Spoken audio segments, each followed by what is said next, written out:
جناب علماء کرام اور محترم سامعین،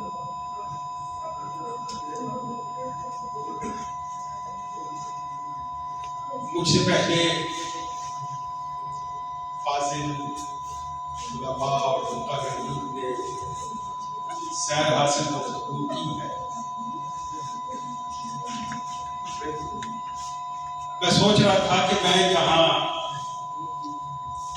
ایک طالب علم کی حیثیت سے اس کے بعد کیا کہوں۔ موضوع انٹر فیتھ ہارمنی ہے یا انٹرا فیتھ ہارمنی، یہ دو مختلف چیزیں۔ بین المذاہب ہم آہنگی پر بات کروں یا بین المسالک ہم آہنگی پر بات کروں، آخرکار میں نے یہی طے کیا کہ بین المذاہب ہم آہنگی پر بات کروں گا، کیونکہ یہاں مختلف مذاہب کے لوگ اکٹھے ہیں۔ بین المسالک ہم آہنگی ہمارے گھر کا معاملہ ہے اور میں گھر کے کپڑے باہر نہیں دھوتا۔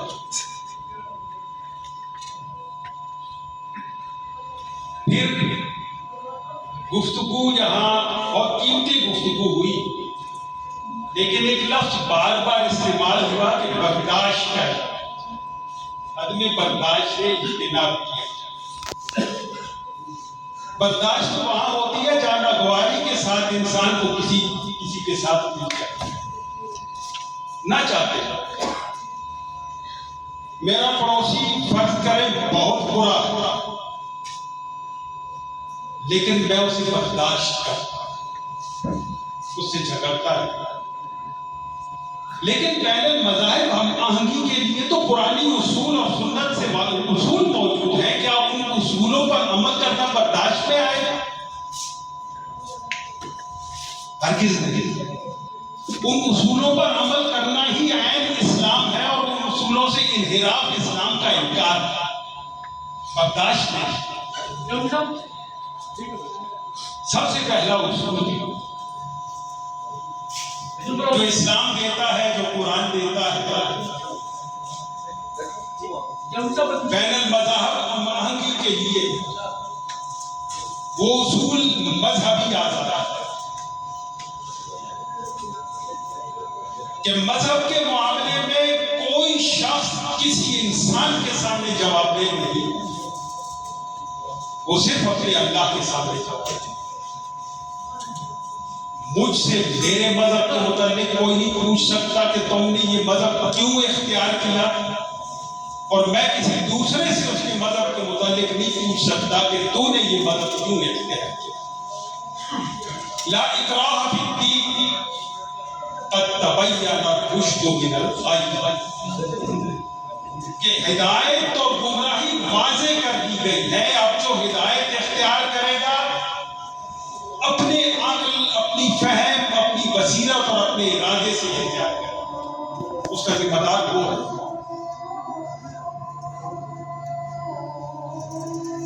اذان سن رہے تو پہلا اصول جو قرآن دیتا ہے وہ لا اکراہ فی الدین کا ہے کہ مذہبی آزادی ہر ایک کو حاصل ہے، اور کوئی شخص کسی دوسرے انسان کے لیے اپنے مذہب کے اختیار کے جواب دے نہیں، وہ اللہ کے سامنے جواب دے۔ اس لیے کہ دین اللہ کا ہے، الا للہ الدین الخالص، یاد رکھو خالص دین صرف اللہ کا، لہذا وہی اس کے معاملے میں بات پوچھ کر سکتا ہے۔ انسان ایک دوسرے سے بات پوچھ نہیں سکتا کہ تم نے یہ مذہب کیوں اختیار کیا۔ دیکھیے رسول اللہ صلی اللہ علیہ وسلم نے دعوت لوگوں کے سامنے بلا کا مقاصد پیش کر رکھ دیا، اور آپ کے مخاطبین کی تو گروہ، ایک آپ کی اپنی قوم قریش، اور دوسرے وہ جو اہل کتاب تھا۔ قرآن حکیم نے ایک لفظ کافر استعمال کیا ہے، پورا قرآن اٹھا کے دیکھ لیجیے، اہل کتاب کو کافر نہیں کہا، اہل کتاب کو اہل کتاب کہہ کے مخاطب کیا ہے، کیونکہ وہ اللہ کے نازل کردہ دین کو ماننے والے یہود اور نصارہ۔ بلکہ سورہ صف میں دیکھیے رسول اللہ صلی اللہ علیہ وسلم کے ساتھیوں کے سامنے استقامت کی جو مثال پیش کی وہ سیدنا مسیح کے حواریوں کی پیش کی۔ اذ قال الحواریون اذ قال عیسیٰ للحواریین من انصاری الی اللہ قال الحواریون نحن انصار۔ صحابہ کو مخاطب کر کے کہا گیا کہ اس طرح تم ہو جو جس طرح سیدنا مسیح کے ساتھی تھے، کہ جب انہوں نے ان سے کہا تھا کہ کون ہے جو میرے لیے اللہ کے جو میری اللہ کے لیے مدد کرے، تو حواریوں نے کہا ہم اپنی جان پیش کرتے ہیں۔ بائبل کے اس واقعے کو تشریح خود مسیحی کرتے رہے جو کرتے ہیں۔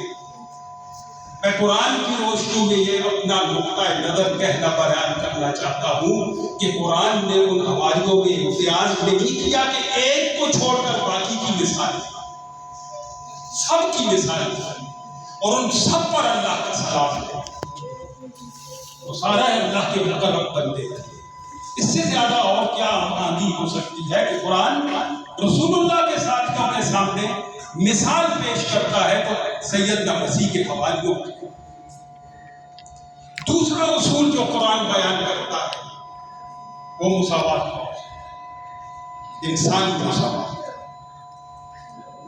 بحیثیت انسان مذہب کی تفریق نہیں کی جا سکتی اور نہ کی جاتی۔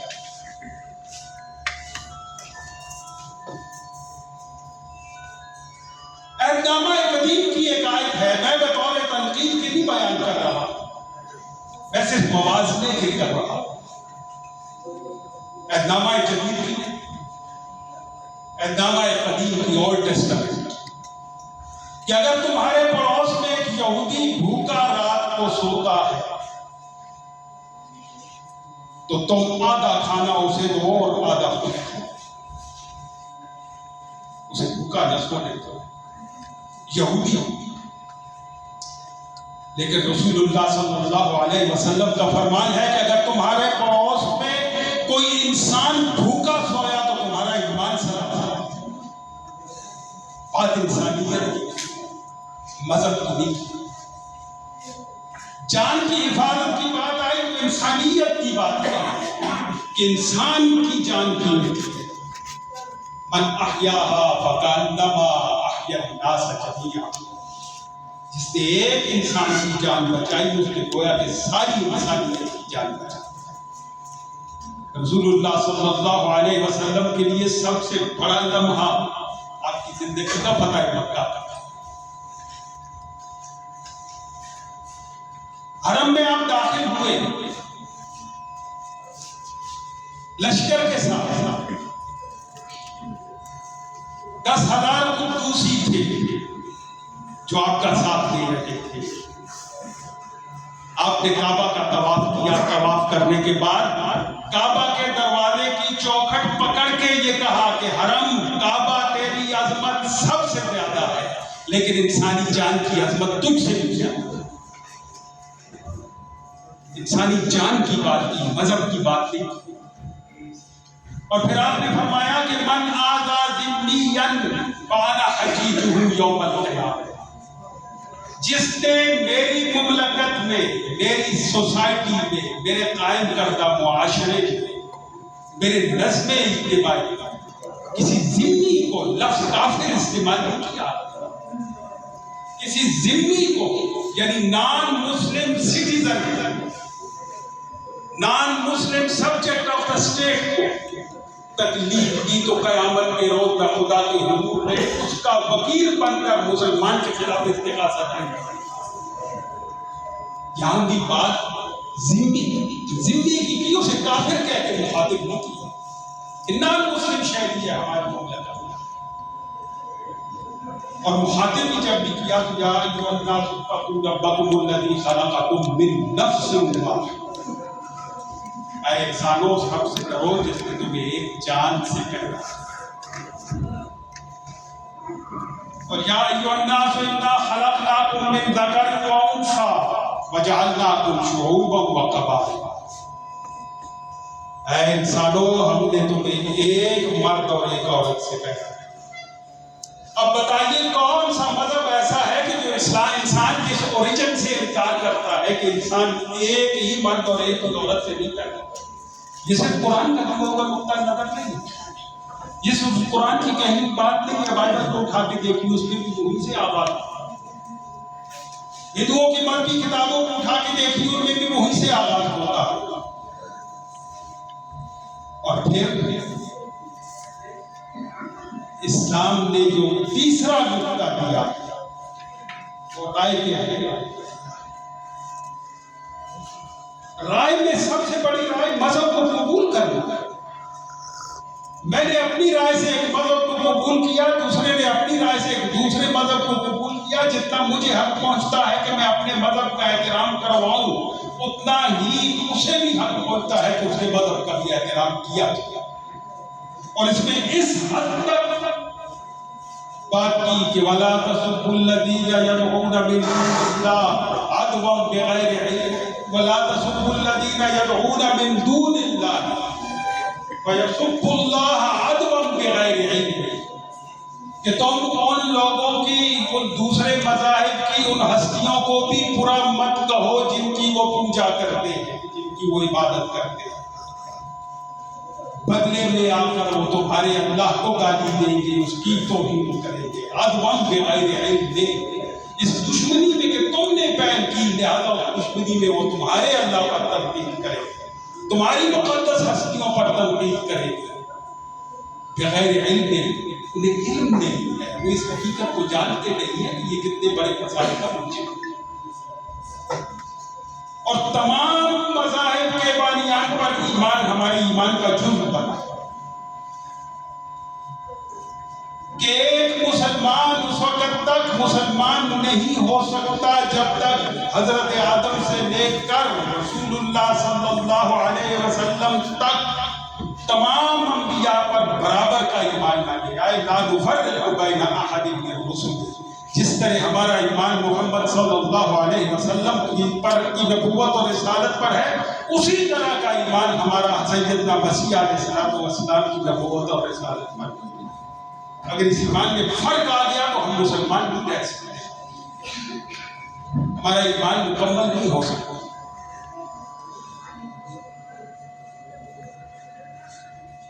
چوتھا اصول جو راج دے دیا ہے، اس میں وہ مشترکہ اصول کرتے ہیں۔ سارے مذاہب میں کچھ مشترکہ باتیں ہوتی ہیں، ساری ہے، کیونکہ مذہب اللہ کی طرف سے بعد میں تبدیلیاں آتی ہیں، وہ بنیاد کبھی بھی ختم نہیں ہوئی، وہ بنیادیں تمام مذاہب میں موجود ہیں، ان بنیادوں پر جمع ہونے کا حکم دیا۔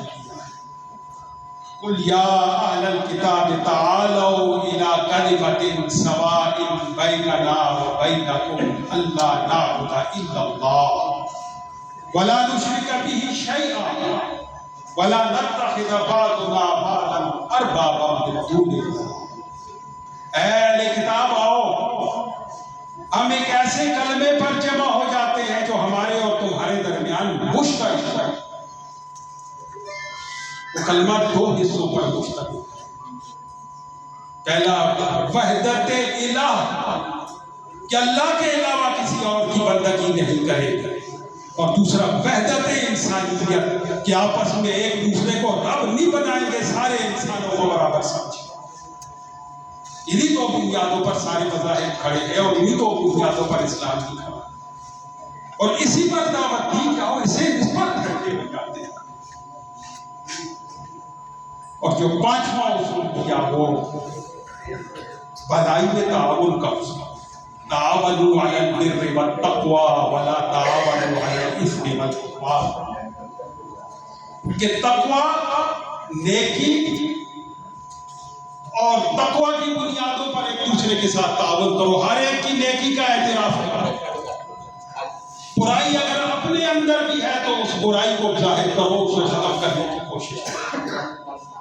یہاں بھی مذہب کی بات نہیں کی کہ اگر ایک مسیحی نیکی کرتا ہے تو تم کہو چونکہ یہ مسیح ہے اس لیے اس کی نیکی کو ہم مانتے نہیں۔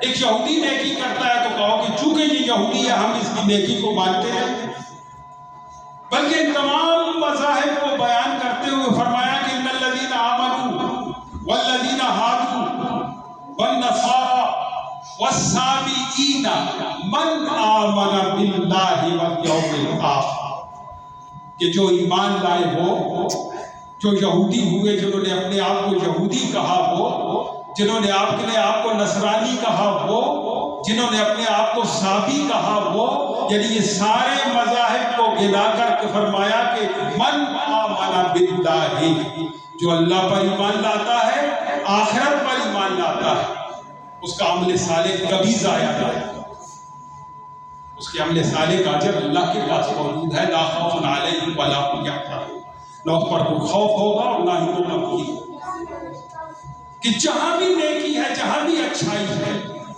اس کا اعتراف کیا۔ اب اجر اللہ نے دینا ہے، ہم نے نہیں دینا، اجر پر ہمارا کوئی اجارہ نہیں ہے، اجر پر ہماری کوئی دسترس نہیں ہے کہ ہم کسی کو اجر دیں یا کسی کو اجر روک دیں، یہ اللہ کا معاملہ ہے، اللہ کا معاملہ اس پر چھوڑ دیجیے۔ غیر مسلموں کے ساتھ میں نے ابھی ایک آپ کے سامنے پیش کیا کہ رسول اللہ صلی اللہ علیہ وسلم کے مخاطبین دو حصوں پر مشتمل تھے، ایک اپنی قوم آپ کی اور ایک اہل کتاب۔ قرآن نے کہیں بھی اہل کتاب کے لیے کافر کا لفظ استعمال کیا، کافر کا لفظ استعمال کیا تو قریش کے لیے، ان کے لیے جن کے سامنے آپ نے اپنی دعوت 100% پوری اتمام حجت کرتے ہوئے پیش کی قول و عمل سے، اور انہوں نے اس دعوت کا انکار کر دیا تو اسے کافر کہا۔ آج ہم اس کافر کے لفظ کو بے دھڑک استعمال کرتے ہیں۔ کیا کبھی یہ سوچا ہے کہ کب تک ہم نے دعوت 100% اتمام حجت کے ساتھ اپنے قول و عمل سے پیش کر دیا اور تب اس نے انکار کیا ہے؟ اب دنیا قول کو نہیں دیکھتی، حال کو دیکھتی۔ دنیا یہ نہیں کہتی کہ تم اپنی کتابیں مجھے سنا رہے ہو، یہ بتاؤ کہ اس کتاب پر خود تمہارا بھی عمل ہے یا نہیں، تمہارا اپنا عمل کیسا ہے؟ پہلے یہ تو طے کر لیں ہم نے کہ ہم کہ کیا یہ دعوت ہم پہنچا چکے، تب ہم اسے کافر کہہ رہے ہیں کہ اس نے اس دعوت کا انکار کر دیا۔ قریش کے خلاف تو آپ نے تلوار اٹھائی کیونکہ وہ آپ کے رسالت منصب رسالت کے شامل، لیکن اہل کتاب کے ساتھ تلوار کیوں اٹھا؟ یہود خیبر یا بنی قینقاع یا دوسرے یہودیوں کے خلاف جو تلوار اٹھائی وہ شکنی کے ذمن میں اٹھائی کہ انہوں نے میثاق مدینہ کی خلاف ورزی کر اور جاسوسی کر کے باہر کی قوموں اور باہر کے قبائل کو بدبو کیا تھا، مدینہ پر حملہ کرنے کے اہل کتاب کے ساتھ معاہدے کرتے ہیں، اور ان معاہدوں سے ہماری تاریخ کی کتابیں اور ہماری حدیث کی کتابیں بھری ہوئی ہیں۔ آپ نے جربا کے عیسائیوں مسیحوں کے ساتھ معاہدہ کیا، آپ نے ایلیا کے مسیحوں کے ساتھ معاہدہ کیا، لکھ کے دیا انہیں، وہ تحریر آج بھی سینٹ کیتھرائن میں موجود ہے جس پر آپ کے ہاتھ کا نشان بھی موجود ہے کہ میرے حوالی، میرے موالی اور قیامت تک میری آنے والی امت اس تحریر کی ضامن ہے اور اس پر عمل کرنے کی پابند ہے۔ اس تحریر میں یہ لکھا کہ ان کی عبادت گاہوں کی حفاظت ہم کریں گے، ان کے عورتوں بچوں کی حفاظت ہم کریں گے، ہم ان پر ظلم نہیں کریں گے۔ یہ ساری فتوحات لکھنے کے بعد لکھا کہ اس کی میں، میرے حوالی اور موالی اور میری قیامت تک آنے والی امت اس کی ذمہ دار ہے۔ اگر آج ہم سوچیں کہ چلتا ہے تو کیا ہم رسول اللہ صلی اللہ علیہ وسلم کو قیامت کے روز کس طرح فیس کریں؟ کیا اس معاہدے کی پابندی کر دی ہم؟ جہاں بھی چلتا ہے، میں یہ نہیں کہتا کہ مسلمان چلتے ہیں، جہاں بھی چلتا ہے۔ اور پھر اسی حفاظت کے ضمن میں قرآن حکیم نے واضح فرمایا وَلَوْلَا دَفْعُ اللَّهِ النَّاسَ بَعْضَهُم بِبَعْضٍ لَّهُدِّمَتْ صَوَامِعُ وَبِيَعٌ وَمَسَاجِدُ وَصَلَوَاتٌ وَمَسَاجِدُ يُذْكَرُ فِيهَا اسْمُ اللَّهِ كَثِيرًا۔ اگر اللہ یہ ایک دوسرے سے رکنے کا قانون نہ بنا دیتا کہ ایک دوسرے کی عبادت گاہوں کی توہین نہیں کرتی انہیں مسمار نہیں کرنا، انہیں ویران نہیں کرنا۔ اگر اللہ یہ ضابطہ نہ دے دیتا تو گرجا بھی گر جاتے، ہیکل بھی گر جاتے، مندر بھی گر جاتے اور مسجدیں بھی گر جاتے۔ مسجد کی حفاظت کے لیے ضروری ہے کہ مندر، ہیکل اور گرجا کی حفاظت کی جائے۔ یذکر فی اسم اللہ کثیرا، بعد میں فی ہا کی ضمیر کو مسجد کی طرف راجع کیا، لیکن ہا کی ضمیر پوری آیت کی طرف راجع ہے کہ یہ تمام عبادت گاہیں اللہ کے نام پر، اور یہ تمام عبادت گاہوں میں اللہ کا نام دیا جا رہا ہے۔ بحث اس میں تو ہو سکتی ہے کہ وہ نام کیسے دیا جا رہا ہے، لیکن بحث اس میں نہیں کہ وہ عبادت گاہیں اللہ کے نام کے علاوہ کسی اور پر وقف ہے اور اللہ کے نام کے علاوہ کسی اور کا نام لیا جا رہا ہے۔ یہ سارے مراکز ہیں اللہ کے ذکر کے، لہذا ان کی حفاظت اس قرآن کے ماننے والوں اور رسول اللہ صلی اللہ علیہ وسلم پر ایمان لانے والوں کا فرض ہے۔ اب مسجد بازار میں تشریف فرما کے ایک یہودی کا جنازہ گزرا، آپ احترام اٹھ کر کھڑے ہو گئے، آپ سے کہا گیا کہ اللہ کے رسول یہ یہودی کا جنازہ تھا۔ آپ نے فرمایا اول لیس بانسان، کیا یہ انسان نہیں تھا؟